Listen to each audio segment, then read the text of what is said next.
ओम नमो भगवते वासुदेवाय। दूसरा अध्याय। स्वयंभू मनु के वंश और प्रजापति की उत्पत्ति का वर्णन। वैशंपन जी ने कहा, जन्मेजय, इस प्रकार आयुनिजा मानसिक प्रजाओं की रचना हो जाने पर वह आप प्रजापति ब्रह्मा ही अपने देह के दो भाग करके एक भाग से मनु नामक पुरुष बन गए और उन्होंने देह के दूसरे भाग से बनी हुई आयोनिजा शातरूपा को पत्नी रूप में स्वीकार किया। महाराज, अपनी महिमा से द्युलोक को व्यापत करके स्थित हुए मनु के धर्म से ही उनकी पत्नी शातरूपा की उत्पत्ति हुई। वह शातरूपा 10,000 वर्षों तक परम दुष्कर तप करके संतान की कामना से तप से चमकते हुए अपने स्वामी वे राजपुरुष के पास आई। तात वे पुरुष ही स्वयंभू मनु कहे जाते हैं। उनके अधिकार का सतयुग, त्रेता, द्वापर और कलियुग रूप 71 चतुर्युगों का समय इस संसार में मनवंतर कहलाता है। यह मनवंतर संध्या और संध्यांश के कारण 71 चतुर्युगों से भी कुछ अधिक समय का होता है। वे राजपुरुष मनु से उनकी पत्नी शातरूपा ने वीर नामक पुत्र को जन्म दिया और वीर से उनकी पत्नी काम्या ने प्रियव्रत तथा उत्तानपाद को उत्पन्न किया। महाबाहो का धर्म प्रजापति की एक काम्या नाम वाली पुत्री थी। उस काम्या के सम्राट कुक्षी, विराट और प्रभु नामक 4 पुत्र उत्पन्न हुए। उस काम्या ने प्रियव्रत को पति रूप में पाकर इन पुत्रों को उत्पन्न किया था। प्रजापति अत्रि ने उत्तानपाद को पुत्र रूप में ग्रहण कर लिया। उत्तानपाद से उनकी पत्नी सुनृता ने 4 पुत्रों को उत्पन्न किया। धर्म की एक सुनृता नाम से प्रसिद्ध सुंदर कटी वाली पुत्री थी। वह धर्म के यहाँ अश्वमेध यज्ञ से प्रकट हुई थी। यही कल्याणकारी सुनृता ध्रुव की माता थी। प्रजापति उत्तानपाद ने सुनृता नाम वाली पत्नी से ध्रुव, कीर्तिमान, शांत स्वरूप शिव और आयस्पति नामक पुत्रों को उत्पन्न किया था। भरतवंशी महाराज ध्रुव ने, जिनका नाम महायश है, उन भगवान नारायण को पाने की इच्छा से 3000 दिव्य वर्षों तक तप किया था। यहाँ पर एक बात और देखी गई है कि मनुष्यों का एक वर्ष देवताओं का एक दिव्य दिन कहा जाता है। प्रजापालक भगवान ब्रह्मा अर्थात विष्णु ने ध्रुव पर प्रसन्न होकर उनको सप्त ऋषियों के सम्मुख एक अलौकिक अचल स्थान प्रदान किया था। ध्रुव की बड़ी भारी समृद्धि और महिमा को देखकर देवता और असुरों के आचार्य शुक्राचार्य ने इस श्लोक का गान किया है। उपनिषदों में कहा है कि इंद्र को अभय देने के लिए और असुरों को क्षय करने के लिए बृहस्पति ही दूसरे शरीर से शुक्र के रूप में प्रकट हो गए और उन्होंने अविद्या को रचकर असुरों को मुंह में डाल रखा है, जिन्हें शुक्राचार्य कहा जाता है। शुक्राचार्य ने जिस श्लोक का गान किया है वह श्लोक इस प्रकार है। इन ध्रुव के तपोबल को देखकर आश्चर्य होता है। इनका शास्त्र ज्ञान भी विस्मय विमुग्ध कर देता है और इनकी शक्ति भी अद्भुत है। तभी तो ये सप्तऋषि भी इनको अपने आगे स्थापित करके स्थित हैं। उन ध्रुव से शंभु नाम वाली स्त्री ने शिलिष्ट और भव्य नामक पुत्र को उत्पन्न किया।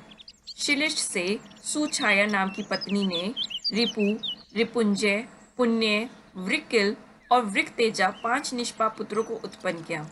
रिपु से उनकी बृहति नाम की पत्नी ने सब देवताओं के तेज से परिपूर्ण चाक्षुष नामक पुत्र को उत्पन्न किया। चाक्षुष ने वृनि की पुत्री पुष्किरनी के गर्भ से मनु नामक पुत्रों को उत्पन्न किया।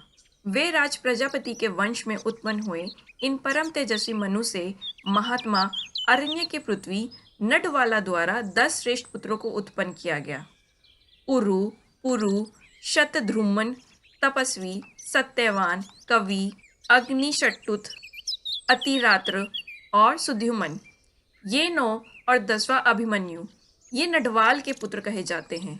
पुरु से अग्नि की कन्या ने अंग, सुमना, ख्याति, क्रतु, अंगीरा और गय नामक उत्तम कांति वाले 6 पुत्रों को उत्पन्न किया था।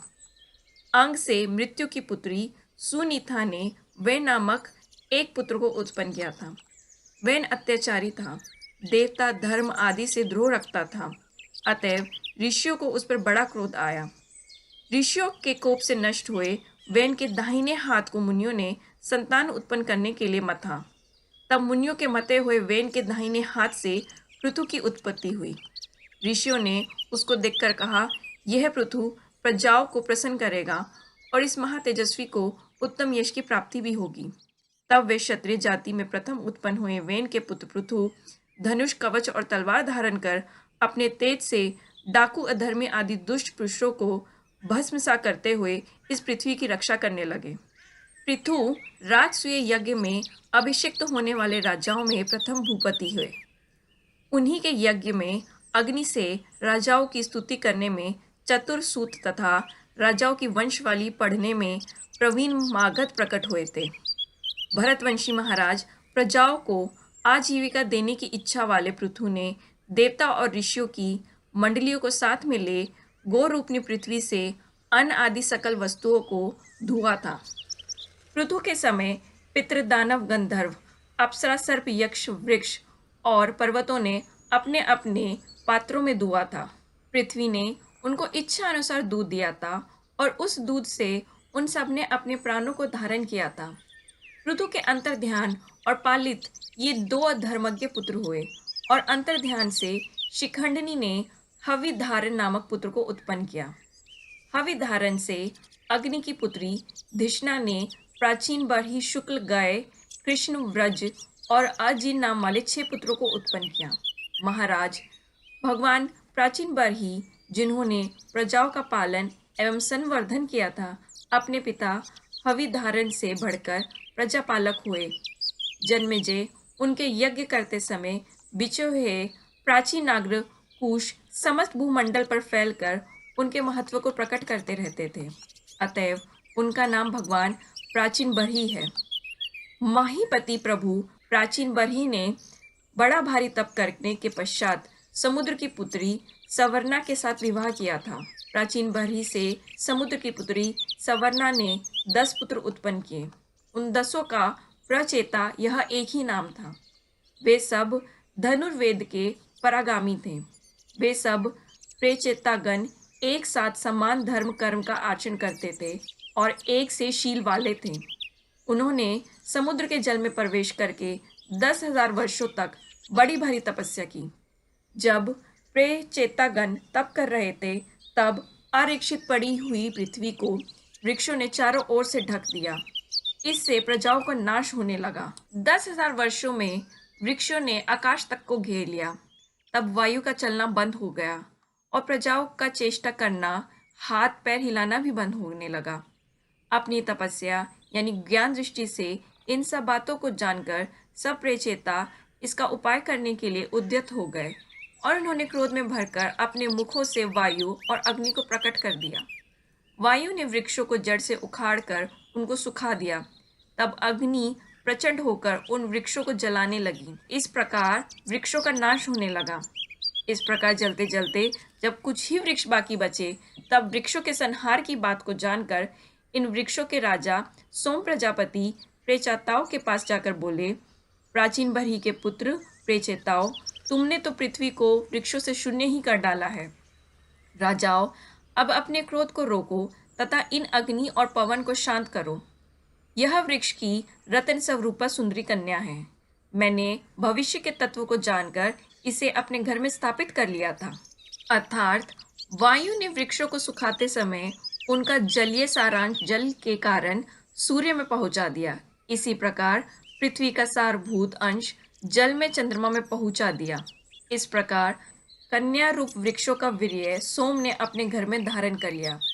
यह बात ठीक ही है। इस श्रुति से भी औषधियों के सार रूप से वृष्टि का चंद्रमा में प्रवेश करना सिद्ध होता है।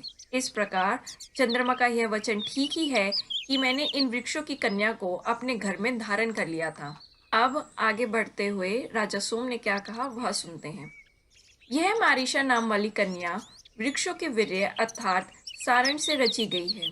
महाभागे, इस सोम वंश की वृद्धि करने वाली वृक्षों की कन्या को तुम भर्या रूप में ग्रहण करो। तुम्हारे और मेरे दोनों के तेज के आधे आधे भाग के द्वारा इस कन्या के गर्भ से एक पुत्र उत्पन्न होगा, जिसका नाम होगा दक्ष प्रजापति। तुम्हारे तप रूपी अग्नि से अग्नि के समान ही प्रतापी वह दक्ष अधिकांश जली हुई इस पृथ्वी पर फिर प्रजाओं की वृद्धि करेगा। चंद्रमा के इस प्रकार कहने पर उन प्रेचेताओं ने वृक्षों की ओर से अपने क्रोध को समेट लिया और मारीशा को विवाह रूपी धर्म के द्वारा पत्नी रूप में ग्रहण कर लिया। तदंतर उन प्रेचेताओं ने अपने मन से मारीशा में गर्भ स्थापित किया। भरतवंशी राजन इस प्रकार चंद्रमा के अंश से 10 प्रेचेताओं के द्वारा मारीशी के गर्भ से महातेजस्वी दक्ष प्रजापति उत्पन्न हुए। तब उन दक्ष प्रजापति ने चंद्रमा के वंश को बढ़ाने वाले पुत्र उत्पन्न किए और स्थावर, जंगम, 2 पैरों वाले, 4 पैरों वाले, रचने योग्य प्राणियों की सृष्टि के लिए मन में विचार कर पीछे स्त्रियों की भी रचना की। प्रभु दक्ष ने उनमें से 10 कन्याएं धर्म को, 13 कन्याएं कश्यप को और शेष बची हुई कन्याएं नक्षत्र संबंधी नाम वाली 27 कन्याएं राजा चंद्रमा को दे दी। उन कन्याओं से देवता, पक्षी, सर्प, गोएं, दैत्य, दानव, गंधर्व, अप्सराएं तथा अन्य जातियों के प्राणी उत्पन्न हुए। राजेंद्र, तभी से प्रजाएं मैथुन द्वारा उत्पन्न होने लगी। इससे पहले प्राणियों की उत्पत्ति संकल्प दर्शन से और स्पर्श से होती थी, ऐसा कहा जाता है। जन्मेजय ने कहा, मुने, आपने पहले भी देवता, दानव, गंधर्व, सर्प और राक्षस तथा महात्मा दक्ष की उत्पत्ति का वर्णन किया है। निष्पाप महर्षि, वहां आपने कहा कि ब्रह्मा जी के दाहिने अंगूठे से दक्ष प्रजापति की उत्पन्न हुई थी और ब्रह्मा जी के बाएं अंगूठे से दक्ष की पत्नी उत्पन्न हुई। वे महातपस्वी दक्ष फिर प्रेचेताओं के पुत्र कैसे हुए? चंद्रमा के नाती दक्ष फिर उनके शवसुर कैसे बन गए? विप्रवर, मेरे इन संदेहों को भली प्रकार व्याख्या करके आप दूर कीजिए। वैशंपन जी ने कहा, पृथ्वीनाथ, जन्म और मृत्यु ये समस्त प्राणियों के लिए नित्य स्वाभाविक है। इस विषय में ऋषियों को कभी मोह नहीं होता। जो विद्वान पुरुष है वे भी इस विषय में मोहित नहीं होते। नरेश्वर, ये दक्ष आदि सब लोग प्रत्येक युग में उत्पन्न होते और मरते रहते हैं, अतः विद्वान पुरुष इस विषय में मोह को नहीं प्राप्त होते।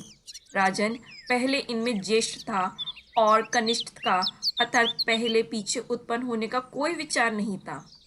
तब ही इनकी दृष्टि में गरिष्ठ था और प्रभाव ही इनमें संबंध होने का कारण होता था। जो मनुष्य चर तथा अचर प्राणियों सहित इस दक्ष प्रजापति की सृष्टि के तत्व को जानता है वह संतानवान होता है और आपत्तियों के पार हो स्वर्गलोक में प्रतिष्ठा पूर्वक रहता है।